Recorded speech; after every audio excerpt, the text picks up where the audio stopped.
अशा पद्धतीच्या या दिवसभराच्या कार्यक्रमाच्या करता मी आपले मकरंदाबांना सांगितलेलं होतं की तुम्ही दिवसभरात कुठले कुठले कार्यक्रम घ्यायचे ते ठरवा.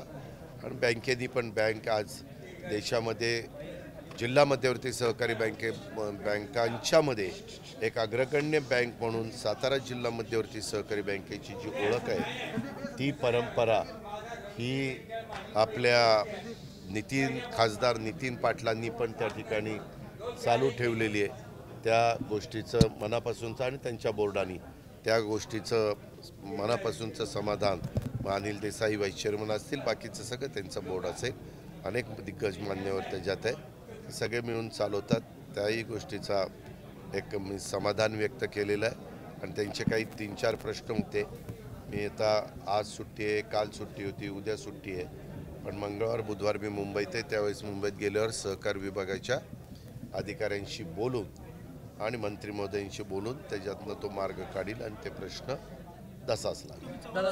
आज दोन्ही ठाकरे एकत्र येण्याच्या दृष्टीनं काही चर्चा झाल्या. काही प्रस्तावाला काही अटी शर्तींवर कबुली असल्याचं ठीक आहे ना. मला एक कळत नाही पत्रकार मित्रांनो, ते एका कुटुंबातले आहेत, एका परिवारातले आहेत. त्यांनी त्यांच्या संदर्भात काय करावं हा त्यांचा अंतर्गत प्रश्न आहे. त्याच्यात आपण नाक खुपसायचं काय कारण आहे? यातून मुंबईतलं राजकारण बदलले. तुम्हाला काय अडचण काय, तुम्हाला काय त्रास होणार आहे? महाविकास आघाडीला एक ह्या का मी आपल्याला सगळ्यांना सांगतो, प्रत्येकाला वेगवेगळ्या निर्णय घेण्याचा पूर्णपणे अधिकार आहे. आता हा अधिकार असताना कुणी मनसेचे प्रमुख म्हणून राज ठाकरे स्वतः काम करतात आणि त्या बाबतीमध्ये शिवसेना उभाटाचे प्रमुख या नात्याने स्वतः उद्धव ठाकरे साहेब काम करतात. त्याच्यावर त्यांनी त्यांच्या 2 पक्षाच्या संदर्भामध्ये काय भूमिका घ्यावी हा 100% त्यांचा तो अंतर्गत प्रश्न आहे.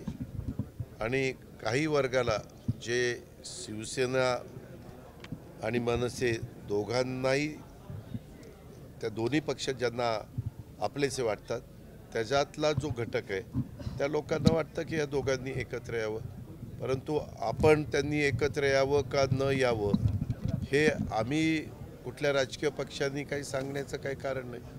माझं त्याबद्दल एवढंच आहे, प्रत्येकाने आपल्या सद्विवेक बुद्धीला स्मरून जे त्यांना योग्य वाटत असेल त्यांनी तो निर्णय घ्यावा. कुठली जिल्हा बँकेची, सातारा जिल्हा मध्यवर्ती बँकेची भरती आहे. 4 महिने झाले परीक्षा होऊन सुद्धा. तुम्ही त्यांना मार्गदर्शन करा. नाही, मार्गदर्शन नाही, ह्यामध्ये सहकार विभागाला त्यांनी बोललं पाहिजे. कारण सहकार विभागाने काही एजन्सी ठरवलेल्या आहेत की तुम्ही कुठल्या एजन्सीकडनं परीक्षा घ्यावी अशा पद्धतीनं त्यांचं मला वाटतं MKCL आहे, त्याच्यामध्ये नंतर राष्ट्रीयकृत बँकांची परीक्षा घेणारी जी इन्स्टिट्यूट आहे मला वाटतं तिचं एक नाव आहे, असं काहींचं नावं त्याच्यामध्ये आहे. कारण एक आपण बघतो कुठल्याही बँकिंग क्षेत्रामध्ये नोकर भरती होत असताना बऱ्याचदा आरोप प्रत्यारोप शिलेबाजी अमुक तमुक असं ते घडतं. वास्तविक इथं अनेक राजकीय पक्षाचं काम करणारे पण बँकेमध्ये बँकेचं हित लक्षामध्ये घेणारे असे मान्यवर आहेत. ते काही जण महत्त्वाच्या पदांवर पण आहेत, काही मंत्री पण आहेत, काही खासदार पण आहेत, काही आमदार पण आहेत. त्याच्यामुळे त्यांना जर कुठं अडचण असेल तर मी मदत करायला तयार. रामराव साहेब तुमच्या स्टेजवर असतात, रामरावजी मुंबईत, पण सातारा जिल्ह्यात त्यांना फ्लेक्सवर सुद्धा राष्ट्रवादीवर स्थान नाही. काय मला माहीत नाही, मी माहिती घेतो त्याच्याबद्दल. त्यावेळेस त्यावेळेस त्यांनी मला काल फोन करून सांगितलं त्यांच्या पत्नींची तब्येत ही नरम आहे, त्याकरता त्यांना दवाखान्यात त्यांना न्यायचं होतं, त्याच्यामुळं मी आजच्या कार्यक्रमाला येणार नाही असं त्यांनी मला कालच कळवलेलं होतं. मी असं हे कुणाचे फोटो काय फोटो, आम्ही राष्ट्रवादी काँग्रेस पक्षाची भूमिका मांडतो. पत्रकार मित्रांनो, मी आत्ता एवढा वेळ भाषण केलं, इतकं समजून सांगितलं, तुम्ही कुठंतरी अरे पूर्वीचे नाही माझ्या पक्षाची काळजी तुम्ही करू नका. मी खंबीर आहे, मी मजबूत आहे. तुम्ही अजिबात तुम्ही तुमच्या पत्रकारितेची काळजी घ्या. आणि जे जुने पत्रकार आता रवींद्रजींचा गौरव करत असताना मी काही गोष्टी सांगितल्या, अशा वडीलधाऱ्यांचा आदर्श त्या ठिकाणी घ्या. सगळ्यांचं म्हणणं आहे तुमची राष्ट्रवादी वाढली पाहिजे एक नाही, आम्ही वाढू. हो का, जनतेचा पाठिंबा असेल तर निश्चितपणे आमची राष्ट्रवादी वाढेल. लोकसभेला आम्ही एका खासदारावर थांबलो होतो, त्याच्यानंतर विधानसभेला आम्ही 41 पर्यंत पोहोचलो. आम्ही संख्येने पण कमी जागा लढवलेल्या होत्या. आम्ही पुढं आता जिल्हा परिषद, तालुका पंचायत, नगरपालिका, महानगरपालिका सगळ्यांनी डोळे लावून बसलेत की लवकरात लवकर लागावेत. पण सुप्रीम कोर्टामध्ये मॅटर आहे. सुप्रीम कोर्टाचा निकाल लवकर मिळावा. आणि गेले 3 वर्ष स्थानिक स्वराज्य संस्थांचं प्रतिनिधित्व करण्यापासून कार्यकर्ता वंचित राहिलेला आहे. त्या कार्यकर्त्यालाही वाटतं की मला कुठेतरी संधी मिळाली पाहिजे. त्याच्या मनामध्ये काही करून दाखवण्याची जिद्द आहे, त्याचं काही स्वप्न आहे, त्याला काही व्हिजन आहे. त्यावेळेस खासदार आमदार 543च देशात खासदार होतात आणि 288 आमदार आणि त्याच्या 1/3 असे साधारण मला वाटतं 70 का 78 आपले राज्य विधान परिषदेचे सदस्य होतात. ह्याच्यापुरतंच ते राहतं. त्याच्यामुळे ह्या निवडणुका झाल्या तर अनेकांना नगरसेवक, नगरसेविका, झेडपी सदस्य, तालुका पंचायत सदस्य या पदांच्यावर काम करता येऊ शकतं आणि त्याच्यामुळं त्या झाल्या पाहिजेत. म्हणजे आम्हाला पण लोकप्रतिनिधी म्हणून काम करताना खालची टीम हाताला मिळते की झेडपी सदस्य तू इकडे हे कर, तालुका पंचायतीचा कुठं काय प्रश्न आहे, नगरपालिकेमध्ये एकट्या CEOनी निर्णय घेण्यापेक्षा कधी 28ची बॉडी असते, 32ची असते, 40ची असते, तिथं मग ती लोक आपापल्या वॉर्डातले प्रश्न सोडवण्याचा मनापासूनचा प्रयत्न करत असतात. दादा आज तुम्ही बाबा शेतकरी संवाद मेळावे होत आहेत, कार्यकर्त्यांचे प्रवेश होत आहेत. आज मोठा प्रवेश कराडमध्ये उदयसे पाटील उंडाळकरांचा होत आहे. पृथ्वीराज बाबांना हा धक्का म्हणायचा. ह्या कुणाला धक्का नसतो बाबा. प्रत्येकजण आपापल्या पद्धतीने काम करत असतो. पृथ्वीराज बाबांनी पण एकेकाळी त्यांचे वडील आनंदराव चव्हाण आणि आई प्रेमला काकू चव्हाण यांनी पण त्या काळामध्ये महत्त्वाच्या पदांवर काम केलेलं आपण सगळ्यांनी बघितलं. महत्त्वाची पदं भूषवलेली आपण सगळ्यांनी बघितलं. आणि त्याच्यानंतरच्या काळामध्ये पण सेंट्रलमध्ये पृथ्वीराज बाबांनी काम केलं, PM ऑफिसला काम केलं, राज्याचे मुख्यमंत्री म्हणून 4 वर्ष काम केलं. त्यांना पण त्या ठिकाणी संधी मिळाली. आता जसं जसं चक्र फिरत असतं तसं काळानुरूप नवे कार्यकर्ते पण पुढे यायचा प्रयत्न करत असतात. वडीलधारी जुने कार्यकर्ते थोडेसे बाजूला होण्याचा प्रयत्न करत असतात. जर ते नाही बाजूला झाले तर मतदार त्याबद्दलचा निर्णय देत असतात. ही एक प्रक्रिया सातत्याने चालू असते आणि ती आत्ता चालू आहे. आणि त्याच्यामध्ये खरं तर विलास काकांच्या बरोबर आम्ही पण काम केलेलं आहे. त्यांचे आजोबा थोर स्वातंत्र्य सेनानी होते, आपल्याला सगळ्यांना माहिती आहे. आणि त्याच्यामुळं त्या घराण्यात मुळातच राजकीय वारसा उदय सिंगांची ते मला वाटतं 3री पिढी तसा विचार केला तर. आणि त्याच्यामुळं साधारण त्यांच्या ज्या अपेक्षा आहेत, आम्हाला ज्या पद्धतीनं काम करावंसं वाटतं त्याच विचार त्यांचा पण आहे. त्याच्यामुळे आमची थोडंसं हे वेव जुळल्या आणि त्याच्यातनं आम्ही निर्णय घेतला की आपण एकत्र काम करू. दुष्काळ परिस्थितीवर ते म्हणतात की जनतेला बिना पाण्याचे मारायचं सरकारनं ठरवले. कुठं पाणी?